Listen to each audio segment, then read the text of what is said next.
One Question is brought to you by Turnkey Search, a top industry search firm since 1996.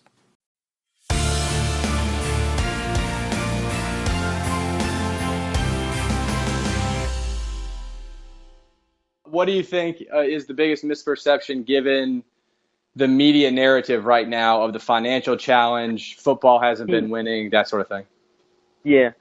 Well, it's interesting. I think the biggest media misperception is that there's a perception that we're doing very poorly financially, where compared to our peers, actually we're doing pretty well. We do have a deficit, but we have about 5.2 million in costs that no one else has that are just based on our geography. We pay $1.8 million in guarantees and travel subsidies for our conference, incrementally compared to what our peers pay. And also we have about 1.2 million in extra travel costs, and we have about 2.2 million in scholarship costs because we have more out-of-state scholarships. So that's about 5.2 million on costs that are just unique to our geography, and our deficit is about 4.5 to 4.7 million. So I mean, we got to own that. We have to figure out more efficient ways to travel and look for new sources of revenue. But I guess what I'm saying is if we didn't have that geographical challenge economically, we would be in the black slightly. You mentioned driving more revenues. Where's the opportunity? Well, the opportunity is, here's the beauty. Our basketball team improved this year, so our obviously we're going to get some money from the NCAA tournament. That there's an opportunity. Also, we had the first sellouts since we had two sellouts this year for our basketball program, and that's the first time we sold out two basketball events since 1998. So we're headed in the right direction there.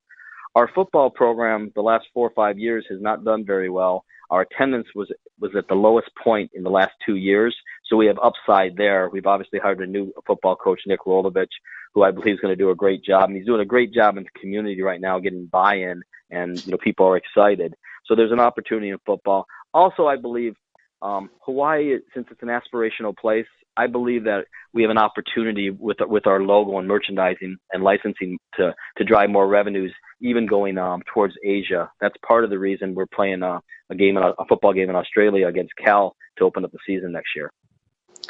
And on the corporate side, because you are the state's team, is the local corporate dollar more easy to secure, but maybe the national or even regional corporate dollar is more difficult because of your separation from the mainland?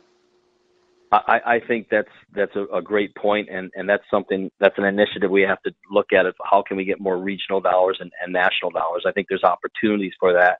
Yeah, I think that's a little bit of a challenge. Going back on the financial situation, we have these unique geographical challenges, costs that no one else has, of 5.2 million. And then we also, our external support, which is defined by student fees, governmental support, and institutional support, we're at about 33%. So the average Big West school is at 67%, and the average Mountain West school is at 41%. So you have costs that no one else has, and you also have less external support than other people. So really, I can say financially we're doing pretty well. But one of the things we're doing, there's some bills in the Senate and House right now, really seeking some funds from the government because we are Hawaii's team. I think we help the economy by stimulating tourism. And those bills are still active now. I'm not sure where they'll end up, but the narrative is changing in the last year, where people are realizing that we might need some help due to some things that we can't control.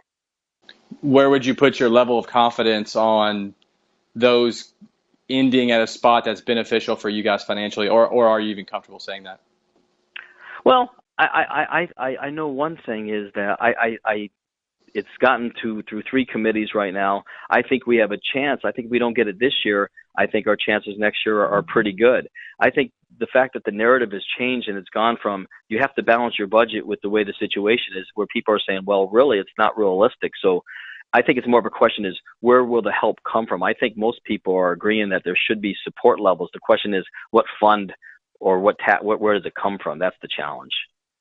You talked about changing the financial narrative, but how have you worked to change the internal or perception narrative around some of these challenges? Because that's a culture issue too, right? Yeah. I think so. I think, well, I've been on the job 11 months now, and I've been in Hawaii for since 1993, so 23 years now, and I worked in the department. So, when I first got here, I felt, a couple things we needed to do. One is we needed to be very as transparent as we possibly can be with the community. We have to show our mistakes. We make mistakes, we have to show them. So we've been posting a lot more. Our budget's online now.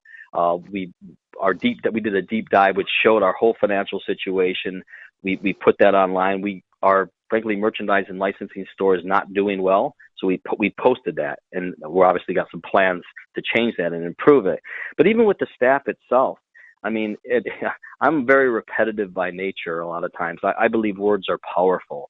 So at every staff meeting that we have, and even coaches meeting, I say a few of the same things over and over. One of the things is that if we can get 1% better a day or do one thing better a day, every day, and just have that mindset, in a year from now, you won't even recognize that place. So I challenge myself and our team just to get a little better. And the first day, at my first meeting with the staff, someone asked me, "So what did you do to get better today?" Which was a great question they asked, And I said, "Well, today I actually just put my teacup on a coaster instead of putting it on my desk." It's a small thing, but what this is more about is it's about a mindset of trying to improve every day. And I feel that a lot of people are buying in. They're doing that. It's exciting. I think, our basketball teams, I mean, they had amazing years this year. So that's a big part of the culture, the transparency, the trying to be more timely, and realizing, I mean, there's a book by a Kent Keith called The Paradoxical Commandments. There's like 11 commandments, and one of them is, and I've read this at another meeting, is it says, "Give the world the best you have, and you'll get kicked in the teeth. Give the world the best you have anyway." I mean, leadership is tough. It's not always easy, but it's really about doing what you believe is right more than being right all the time.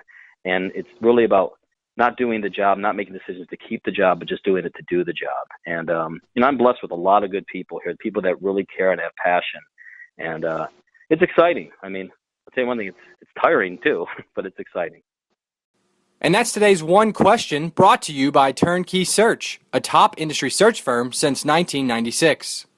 One Question is designed to give D1 Ticker subscribers valuable insights on how executive leaders in college athletics think about key issues on their respective campuses, in their departments, or within their leagues and conferences. One Question is brought to you by Turnkey Search, a top industry search firm since 1996.